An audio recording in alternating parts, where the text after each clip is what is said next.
Bwana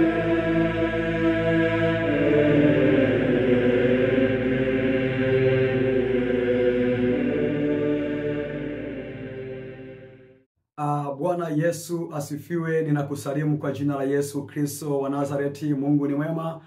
Mungu ni mwaminifu, ameendelea kutupa neema na kibali cha kuendelea kuwepo katika siku ya leo. Ninamshukuru Mungu sana kwa ajili ya neema hii na kwa ajili ya kibali hiki ambacho tupatia ama amenipatia cha kuwepo katika siku ya leo.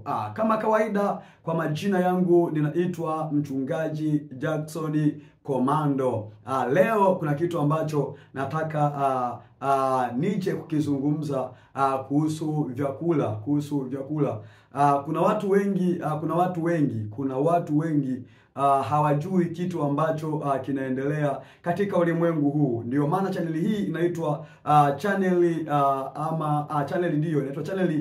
ya matengenezo na ufunuo. Hapa tunatengeneza na kufunua vile ambavyo vimejificha, ulikuwa huvijui,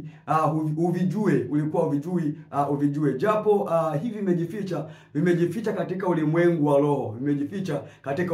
wa roho, na bahati mbaya ni vigumu sana kuvielewa vitu vya rohoni wakati uko mwilini. Kwa hiyo hata nafundisha hivi, najua ni kundi chache la watu ambalo watakaonielewa. Najua wengi hawatanielewa. Kwa sababu gani? Mambo ya roho utambulika kwa jinsi ya roho. Mambo ya roho utambulika kwa jinsi ya roho. Mtu wa mwilini hawezi kuyajua mambo ya rohoni kamwe, lakini mtu wa rohoni yeye utambua kila kitu. Neno la Mungu limesema mtu wa rohoni utambua nini? Utambua kila kitu, lakini yeye hatambuliwi na mtu. Kwenye kitabu kile ni cha Wakorinto, sura yake ni ya pili, mstari wake ni wa 15. Ukienda utaona neno la Mungu limesema mtu wa rohoni yeye hatambuliwi, mtu wa rohoni hatambuliwi na mtu, lakini yeye utambua kila kitu. Kwa hiyo najua hiki nachoenda kusema ni wachache atakaonielewa, lakini kama unielewi, jilazimishe unielewe hivyo hivyo hata kama hauelewi. Na kama bado haujasubscribe channel hii, subscribe ili kwamba uendelee kujua yale ambayo yamejificha. Hapa utafunuliwa kwa neema ya Mungu kwa ajili ya msaada, kwa ajili ya msaada. Sikwambii hivi ili kwamba uanze kuogopa, hapana. Sikwambii hivi uanze kuogopa, hapana. Lakini nakwambia ili kwamba ujifunze na wewe ukawafundishe watu wengine. Vyakula vingi ambavyo watu wanakula sio vyakula. Yaani watu wengi wanauziwa. Watu wengi wakienda buchani, mtu anaenda kununua nyama ya ng'ombe, lakini arudi nyama ya ng'ombe. Anarudi na vitu vya ajabu, Laiti Mungu akikufunulia hiki, wewe mwenyewe unaweza nini? Wewe mwenyewe unaweza ukaona. Lakini sikwambii hivi kwamba uanze kuogopa kwamba sasa nisiwe nyama ya ng'ombe ama nisiwe samaki kwa sababu mtumishi wa Mungu amesema hivi na hivi. Hapana. Neno la Mungu limeshasema. Mungu mwenyewe alijua hiki kinachoendelea. Kwa hiyo na yeye akatoa neno lake kwa kitabu kile cha Wakolosai. Wakolosai sura yake ni ya pili, mstari wake ni wa 16. Wakolosai sura yake ni ya pili, mstari wake ni wa 16. Ndio maana nimekwambia, sikwambii hivi kwamba uogope. Hapana. Sikwambii hivi kwamba uogope, kwa sababu Mungu amekuruhusu kula. Kwenye Wakolosai nitasoma Wakolosai 2:16. Neno la Mungu linasema, basi mtu asiwahukumu ninyi katika vyakula au vinywaji au kwa sababu ya sikukuu au kwa mwandamo wa mwezi au Sabato. Narudia tena, basi mtu asiwahukumu ninyi katika vyakula au vinywaji au kwa sababu ya sikukuu ama mwandamo wa mwezi au Sabato. Kwa hiyo ndio maana nakwambia hivi, ujue lakini usiogope. Wewe nenda kanunue nyama, wewe iombee tu, yani usile bila kuombea. Hiyo ndio nilia, ni ukila bila kuombea, basi ujue unakula vitu vya ajabu, unakula vitu vya ajabu. Kama ni nyama za watu, unakula nyama za watu ukizania kwamba unakula nyama ya ng'ombe, kumbe unakula nyama za watu. Kwa hiyo adui anainajisi dunia kwa sababu anakuingiza kwenye maagano ya kula nyama za watu. Kama unakula nyama za watu, wewe ufalme wa mbinguni utaenda wapi? Uwe unajua ama hujui? Uwe unajua ama haujui? Kama unakula nyama za watu, wewe huo ufalme wa mbinguni utakao uenda ni ufalme gani? Kwa hiyo lazima ujue. Cha msingi cha kufanya unapoenda kununua nyama, kama unataka kununua samaki, nenda kanunue, lakini kwenye kuiandaa, andaa ukiwa na mshukuru Mungu kwa ajili ya kile ambacho unachokiandaa. Kwenye kula pia, kabla ya kula, kitakase kile ambacho unachokula, na Mungu ni mwema, atabadilisha kile ambacho amekuuzia kule. Kama ni nyama, itakuwa ni nyama halisi. Kama ni samaki, itakuwa samaki halisi. Badala ya vile ambavyo kwa umekuuzia kule. Kuna ushuhuda mmoja ambao niliwahi kusikia wa mtoto mmoja alienda shule. Alipoenda shule, wakagawiwa pipi watoto. Kuna mtu alikuja kama msamaria mwema pale shuleni, akawagawia pipi wale watoto, wale watoto. Walipowagawia pipi, mtoto mmoja kwa sababu ya ubizi, ile pipi hakuitumia, akaweka kwenye begi yake. Wale wengine wakatumia, lakini yule mtoto kesho yake kwenye kugua ile begi lake, akakuta ile pipi ambayo ameweka kwenye begi imebadilika, sio pipi tena, ni kidole cha mtoto mchanga. Kwa hiyo watu wanakula vitu ambavyo sivyo.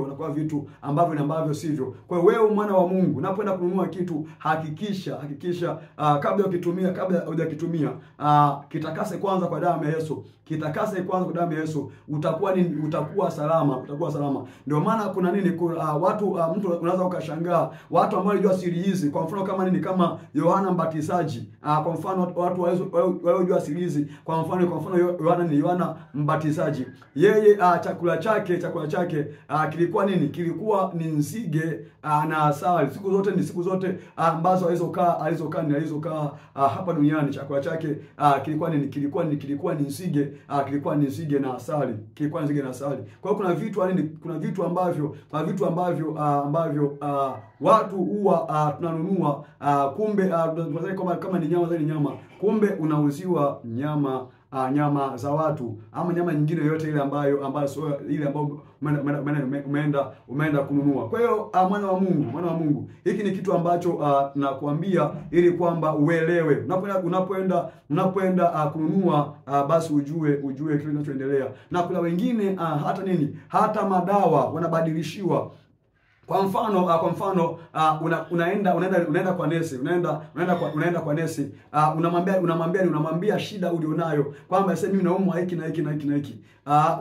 Ndio maana sasa wana wa Mungu wao popote pale natakiwa uombe, kwa sababu sasa duniani hapa ni vita. Kila sehemu unakwenda, ikiwa kazini ujue ni vita, kwenye afya yako ujue ni vita, kila kitu hapa ni vita. Kwa hiyo lazima uwe makini kwenye kila lazima uwe makini kwenye kila jambo, lazima uwe makini kwenye kila jambo. Dawa ambazo unazopewa uzitakase kwanza kwa damu ya Yesu. Kwa sababu gani? Kwa sababu kuna kesi nyingi ambazo watu huwa wanazipokea. Unakuta mtu ameenda anaumwa kichwa, anamwambia nesi dawa za kichwa, lakini nesi ampi dawa za kichwa, anampa dawa zingine tofauti na dawa za kichwa. Wewe haraka unaweza kumlaumu nesi, ndio unaweza kumlaumu nesi kwa sababu umemwambia akupe dawa ya kichwa, akupe dawa zingine sio za kichwa. Lakini makini pale huwezi kujua kile kinachoendelea katika ulimwengu wa roho. Na wale ni binadamu, kuna mapepo hata kuwavamia, anakupa umemwambia dawa ya kichwa, anakupa dawa nyingine ambayo inaweza kukusaidia